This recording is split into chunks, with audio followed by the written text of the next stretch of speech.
probably edit this bit out because why not? As you can probably all tell, I look and feel like death.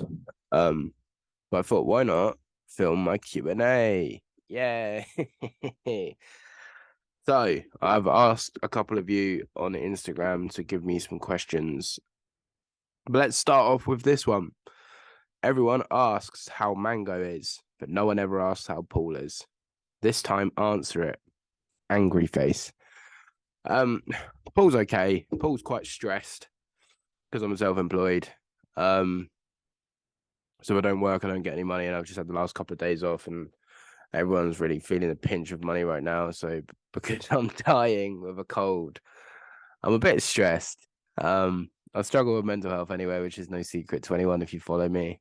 So I'm trying to keep my head above water, but I'm doing okay. As of right now, recording this video of Friday the 10th of February at 11:15 in the morning. I'm doing okay. So I could be better, but I definitely could be worse. So I appreciate you. And that follows into the next one. What do you do for a living? I'm an electrician, man. So I make light bulbs work sometimes. So yeah, I'm an electrician. I'm 28. I've been doing it since. So my birthday is, if for those of you who care, it's the 30th of August. So I'm the youngest in the year. So I turned 16 on the 30th of August and started college on the 5th of September. So I was just 16 when I started. And I'm turning 29 this year. So I've been doing it for 13 years in September. I hate it. I wanted to be like a herpetologist. And my parents were like, nah, get a real job. So here I am with a real job. Bloody sat talking to myself, filming YouTube videos. What monitor would you keep if you were only allowed one? Mangroves not included. I don't think mangrove would be my answer. Mango would be my answer. But mangroves, I don't think would be my answer. So out of the species that I keep, I think Kimberley's would be the one that I would keep if I was only allowed to keep one. If I was to pick a monitor that's available in captivity in the UK, but I don't know. I'm just thinking of green tree monitors. I think, I don't know. I'm gonna say green tree monitors. Kimberley's a close second. Kimberley's are becoming my favorite quite quickly though. And then species that I don't have that I would love to have that are available in the UK, regardless of how rare or not, if I could only pick one, would probably be a lace monitor. I think lace monitors are completely and utterly badass. If you were given the opportunity to design your own dream varanid, what would it be like? I think it would have to have the disposition of like a water monitor or an Aki, to be honest.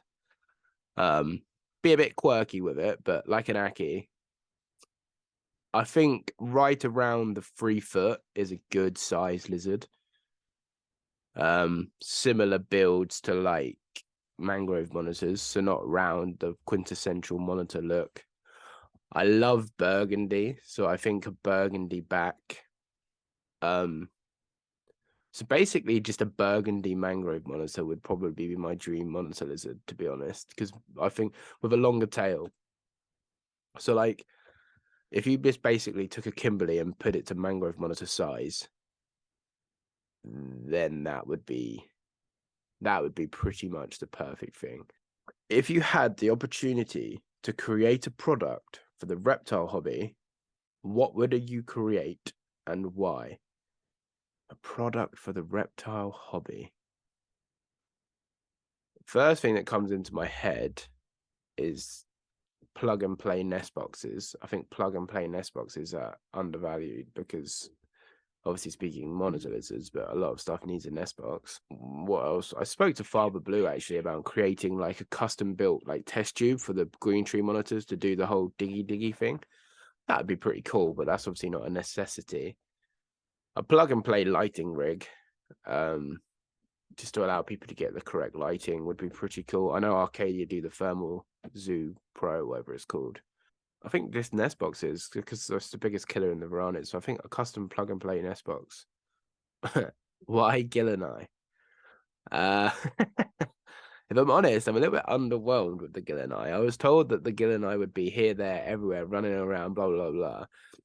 But I think because I've set them up completely naturalistic and allowing them to exhibit natural behaviors, and obviously we're still in the winter, they are just hiding. And I like to actually see my monitors.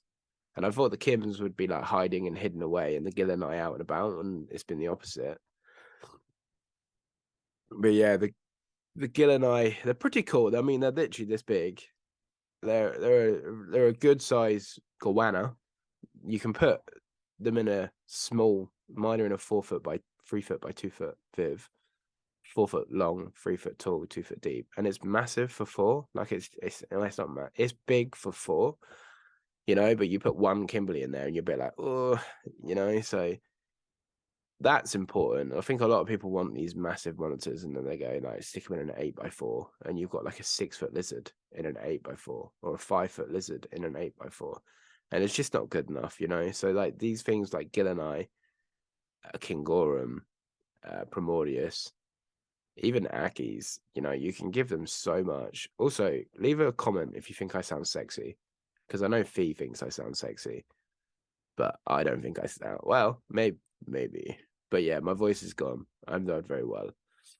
But yeah, I'm a little bit underwhelmed with them, but we'll see how the spring goes.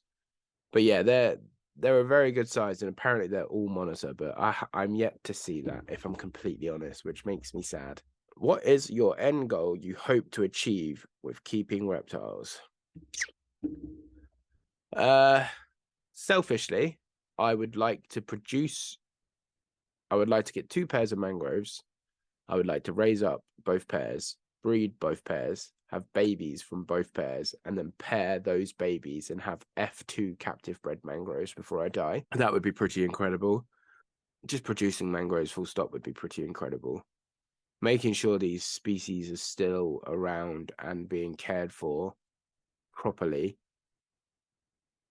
in the next 50 to 100 years is very important, because this whole reptile thing is bigger than us, you know what I mean? Like, it's not just us in the sense of like, oh, what do I want? We're one collective hobby and we need to perpetuate the fact that we are, because there are a lot of people coming for us, and when we were domesticating dogs and cows and sheep and cats and stuff like that, times were different. So there was no like activists, people were like, yeah, we're using these animals for a purpose, But reptiles they serve a purpose. They help a lot of people with mental health, and it's very narrow-minded of people to look past that.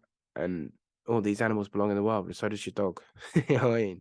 So I think just keep perpetuating the fact that they're good pets in the right hands, in the right conditions, especially for people that are busy. Like one bearded dragon for someone who's quite busy is a great pet, whereas a dog is a terrible pet. I think my end goal is just to produce UK captive bred quality animals. If we're talking about like the hobby, me personally, I think just enjoy my animals. Like it's very easy to get caught up in that. Oh, I'm going to be producing mangroves. There's a race on for me to be the first person in the UK ever. It's very easy to get caught up in that, but I'm trying not to let my ego take hold, and it's bigger than that, So just to enjoy my animals for the rest of my life would be, and not keep getting bogged down with what's next, Where do you see yourself in 5, 10, 15 years in the reptile space? I just pretty much answered it, but we'll run with it. It's quite a surreal feeling, actually. So if you're still watching, thank you, because we're going to get a little bit deep now. Because like, when I was a kid, I didn't have evidence to say I could do this, because my parents were like, you need to get a real job and pull your head out your ass and grow up and get a real job, and I was obsessed with reptiles forever, and I wanted to work with reptiles forever. And here I am now in a room surrounded with reptiles, with walls filled with reptiles, talking to people about reptiles. And there are actually some people listening to this, and people message me more or less daily now on like reptiles, and I've made some good friends through this.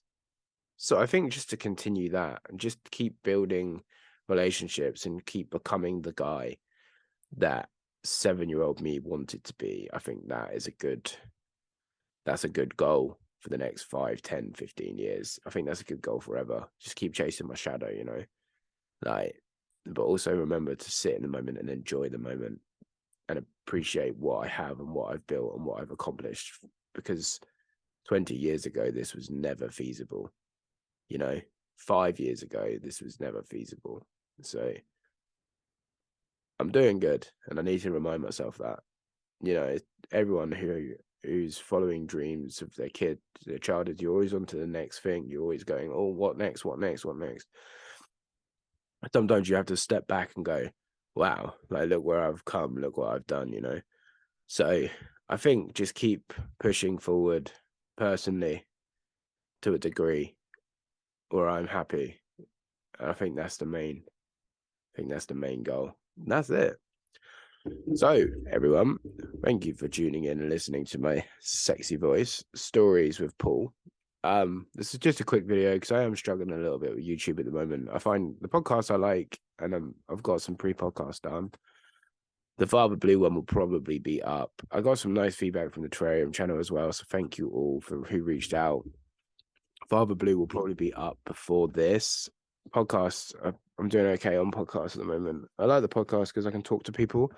Like right now, it's just me on my day off talking to a camera, and I'm like, well, this is quite lonely. You know what I mean? Whereas on Instagram, I go live and stuff, and I can interact with people, and I'm starting to build relationships with people, and I have the same faces show up, and I'm sure they watch my YouTube stuff. So, thanks. You know that thing that's like, the 10 people that watch my videos, you want anything from the gas station? That one.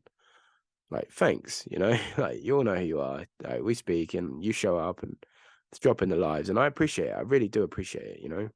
But yeah, I'm struggling just to make solely YouTube content because it's just quite lonely. I guess this is going back to how's Paul. This is why no one asks how's Paul, because Paul just goes off on tangents. Did you know as well, fun fact, that your eyes are the only part of your body that don't grow from the moment you're born? Did you know that? Now you do. If you stayed around here this long, comment if you did or didn't know it. And then everyone else will be like, didn't know what? Because they didn't watch till the end of the video. But yeah, thanks for listening to me ramble about stuff. Like, subscribe, peace. That's my hand. It was supposed to be black, but there you go.